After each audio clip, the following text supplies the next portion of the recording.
नमस्कार दोस्तों, स्वागत है आपके अपने YouTube चैनल वेल्दी कॉन्सेप्ट्स में, जहां हम लोग क्वालिटी स्टॉक्स और म्यूचुअल फंड के बारे में चर्चा करते हैं। दोस्तों, आज हम एक ऐसी कंपनी के बारे में चर्चा करेंगे जो केमिकल मैन्युफैक्चरिंग बिजनेस में 50 सालों से कार्यरत है, साथ ही लगातार अपने प्रोडक्ट पोर्टफोलियो को बढ़ा रही है। यह एक मिड कैप केमिकल सेक्टर की कंपनी है जो पास्ट में बड़े कैपिटल एक्सपेंडिचर्स की है तथा फ्यूचर में भी बड़े कैपेक्स की योजना है।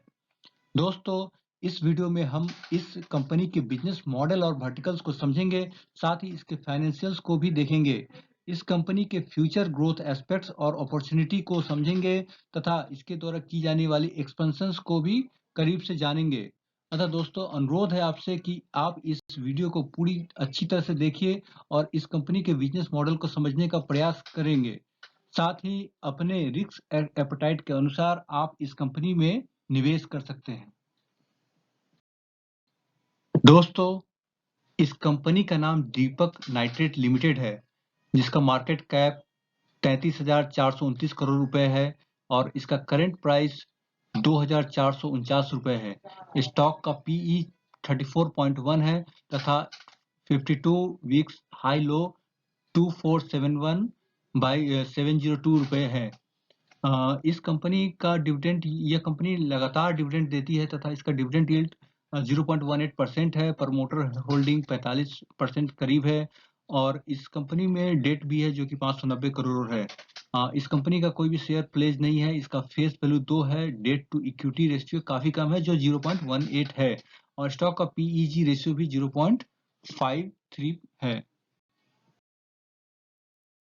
दोस्तों, दीपक नाइट्रेट लिमिटेड दीपक ग्रुप की एक फ्लैगशिप कंपनी है जो 1970 साल में इनकॉर्पोरेट हुई थी।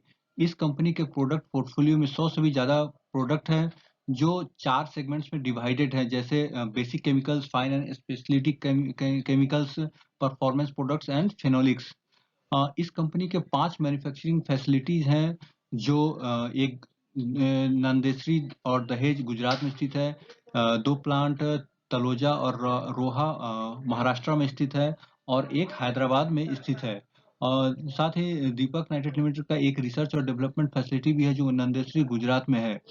दोस्तों, यह कंपनी रिसेंटली नवंबर 2018 में एक मैन्युफैक्चरिंग यूनिट एस्टैब्लिश की थी अपने सब्सिडरी दीपक फिनोलिक्स लिमिटेड के अंतर्गत, जिसमें यह फिनॉल और एसीटोन मैन्युफैक्चरिंग करती है। इसका कैपेक्स वही 1400, लगभग 1400 करोड़ रुपए था और इसने काफी अच्छा परफॉर्मेंस लास्ट कुछ सालों में दिया है। दोस्तों, यह कंपनी 70% के करीब डोमेस्टिक मार्केट शेयर रखती है सोडियम नाइट्राइट, सोडियम नाइट्रेट और नाइट्रोटॉलिन्स का। साथ ही इसने रिसेंटली 1700 करोड़ रुपए का इन्वेस्टमेंट किया है इंडिया में। इस कंपनी के पास लगभग 50 सालों का एक्सपीरियंस है केमिकल मैन्युफैक्चरिंग का। साथ ही यह विश्व के 30 से ज्यादा देशों के साथ ट्रेड करती है। यह कंपनी ग्लोबल प्रोड्यूसर है जाइलेटिन्स, क्यूमिडिन्स और ऑक्सिम्स का। ये लगभग 5 दशक से इंडियन केमिकल इंडस्ट्री में मौजूद है। साथ ही यह मार्केट लीडर है इनऑर्गेनिक इंटरमीडिएट्स का, नाइट्रोटॉलिन्स का और फ्यूल एडिटिव्स का। साथ ही यह ग्लोबली टॉप 3 प्लेयर्स में है जो जाइलेटिन्स, क्यूमिडिन्स और ऑक्सिम्स बनाती है। शुरुआत में यह company low value bulk chemicals बनाती थी, जिसका मार्जिन काफी कम रहता था, लेकिन इसने धीरे धीरे अपने प्रोडक्ट पोर्टफोलियो का विस्तार किया। अब यह हाई वैल्यू स्पेशलिटी केमिकल्स बनाती है, जो जिसमें इस प्रोडक्ट में इसका मार्जिन भी काफी अच्छा है। इस कंपनी के प्रोडक्ट पोर्टफोलियो में अभी लगभग 100 से ज्यादा प्रोडक्ट है और यह रिसेंटली फार्मा, इंटरमीडिएट्स और एग्रोकेमिकल्स प्रोडक्ट्स को भी अपने पोर्टफोलियो में शामिल की है। यह कंपनी नया प्रोडक्ट्स इंट्रोड्यूस करती रहती है, जिससे इसका जो साइक्लिक नेचर का जो बिजनेस है इसको वो मिटिगेट करती है। अपने प्रोडक्ट्स का लगातार बैकवर्ड और फॉरवर्ड इंटीग्रेशन कर रही है, जिससे इसके प्रोडक्ट्स कॉस्ट इफिशिएंट हो रहे हैं। साथ ही इसने एफवाई 2020 में अपने परफॉर्मेंस प्रोडक्ट सेगमेंट की वजह से रेवेन्यू और प्रॉफिट में एक अच्छी ग्रोथ दिखाई है। साथ ही कंपनी के पास काफ़ी हेल्दी कैश है, जिससे इसने एक डेट का प्रीपेमेंट भी किया है, जो लगभग 200 करोड़ था। और इसका जो फिनॉल एसीटोन प्लांट है, जिसका इसने रिसेंटली इंस्टॉल किया था, वो 2021 में एक 100% कैपेसिटी को दिखाई है।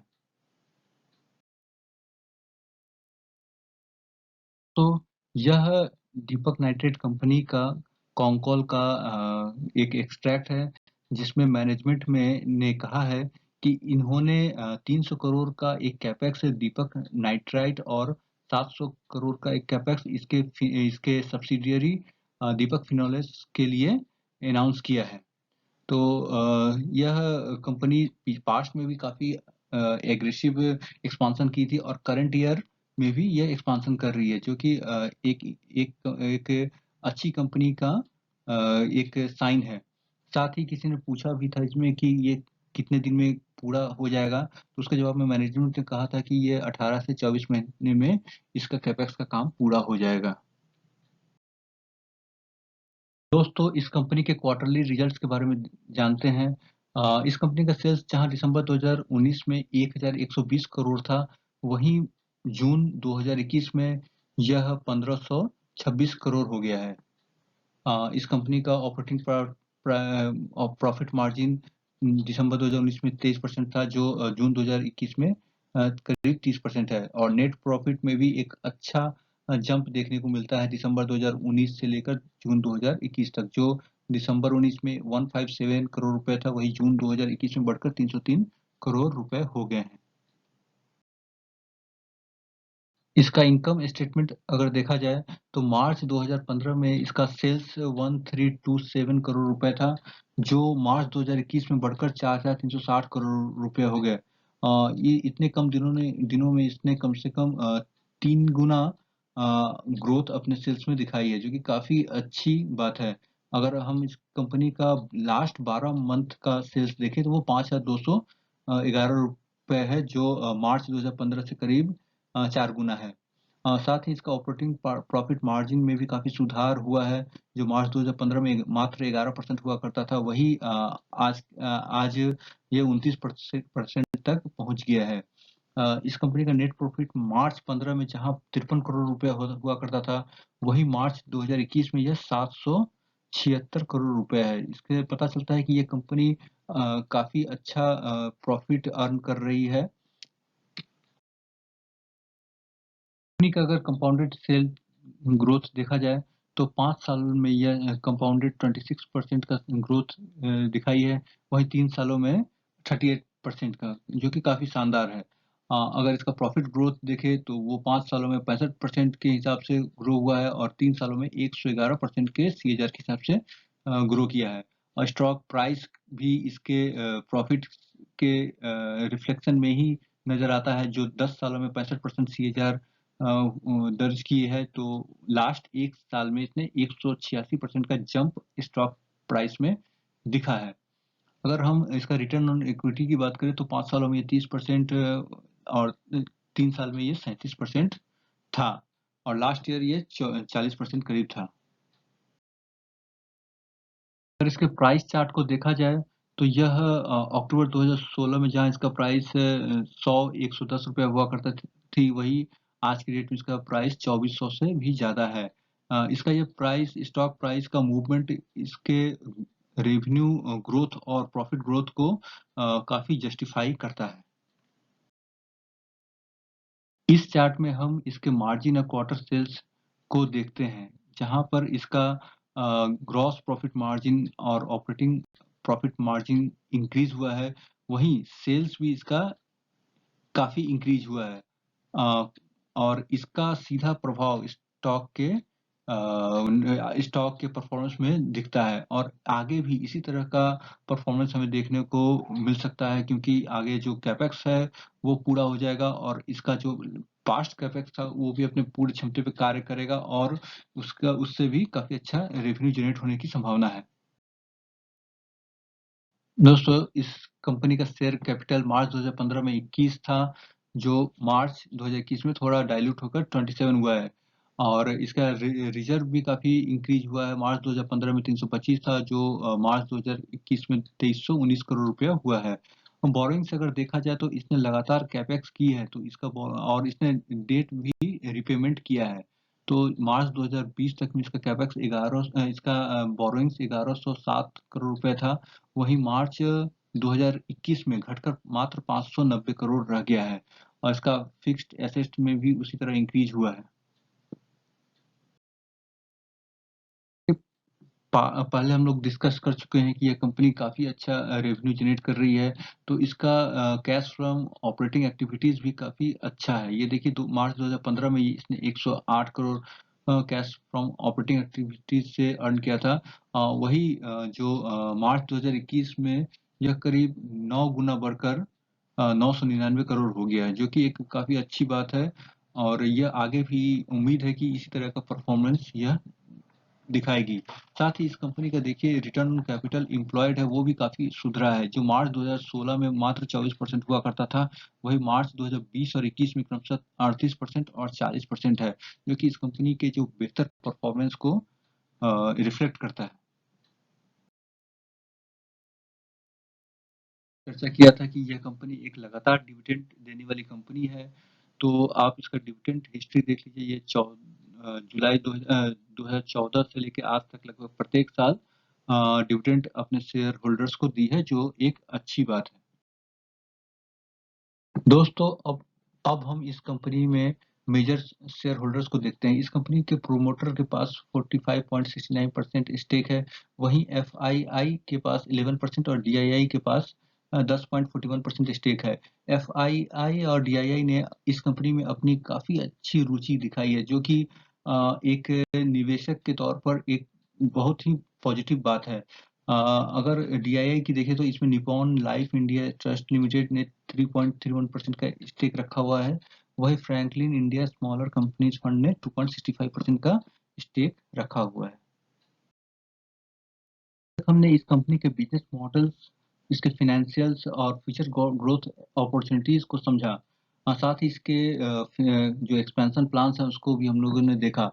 तो अगर इससे अपने डिस्कशंस को अगर समराइज करें, तो हम कह सकते हैं कि इस कंपनी का जो स्ट्रेंथ है वो इसकी जो कैपेक्स प्लान्स है उसमें है, और जो पास्ट में भी जो इसने कैपेक्स की थी वो भी काफ़ी सक्सेसफुल रही है और इन्वेस्टर्स को काफ़ी अच्छा रिटर्न भी दी है। साथ ही ये कंपनी काफ़ी डाइवर्सिफ़ाई है। ये कंपनी पहले कुछ प्रोडक्ट्स बनाती थी, जो आज के डेट में ये 100 से ज़्यादा प्रोडक्ट बनाती है, जो इसके साइक्लिक नेचर ऑफ बिज़नेस को मिटिगेट करती है। ये हम लोगों ने देखा है कि इसके फाइनेंशियल्स काफ़ी हेल्दी हैं, और अपने हेल्दी फाइनेंशियल्स के कारण इसने एक डेट को भी प्री पेमेंट किया है, जो कि 200 करोड़ रुपए करीब थी। यह कंपनी लगभग 50 सालों में Indian chemical business manufacturing business में है, और इसका मैनेजमेंट भी काफ़ी एक्सपीरियंस्ड है, जिसका फ्यूचर में भी इस कंपनी को फ़ायदा मिलेगा। यह कंपनी लगातार न्यू प्रोडक्ट अपने पोर्टफोलियो में ऐड कर रही है, साथ ही यह बैकवर्ड और फॉरवर्ड इंटीग्रेशन कर रही है, जिससे इसका जो प्रोडक्ट का जो कॉस्ट है वो काफ़ी कम होगा। अगर इसमें अगर कंसर्न्स देखें तो इसका जो एक्सपांशंस है वो, और जो इसमें रॉ मटेरियल जो यूज़ होता है इसका, उसका जो प्राइस है वो काफ़ी वोलेटाइल होता है, जो एक कंसर्न हो सकता है। और साथ ही इसका जो एक्सपांशन है वो अगर सक्सेसफुल नहीं रहा, अगर कोई भी इशू रहा, एनवायरनमेंट वगैरह का कुछ इशू रहा, तो फिर इस कंपनी को दिक्कत आ सकती है। लेकिन फिर भी देखा जाए तो ओवर इन ऑल इस कंपनी का फ्यूचर काफ़ी अच्छा है, क्योंकि इसका जो बिजनेस मॉडल है और इसका जो मैनेजमेंट है इसको इस कंपनी को काफ़ी अच्छी ग्रोथ पहुंचाएंगे। दोस्तों, मैंने इस एनालिसिस का जो मटेरियल कलेक्ट किया है वो स्क्रीनर डॉट इन से, फिर एनुअल रिपोर्ट, कंपनी का website, rating report, investor presentation और कॉल से लिया है। दोस्तों, आप फीडबैक में ज़रूर बताइएगा कि आपको इस कंपनी का के बारे में क्या-क्या बात अच्छी लगी। अगर आप इन्वेस्टमेंट किए हैं तो किस प्राइस में किए हैं, और आपका फ्यूचर आउटलुक क्या है। ये सारी बात आप बताइएगा, जिससे हम भी फ्यूचर में और इस कंपनी के विषय में अगर कोई फर्दर इंफॉर्मेशन वगैरह ऐड करना हो तो अलग वीडियो बनाकर हम कर सकते हैं। धन्यवाद।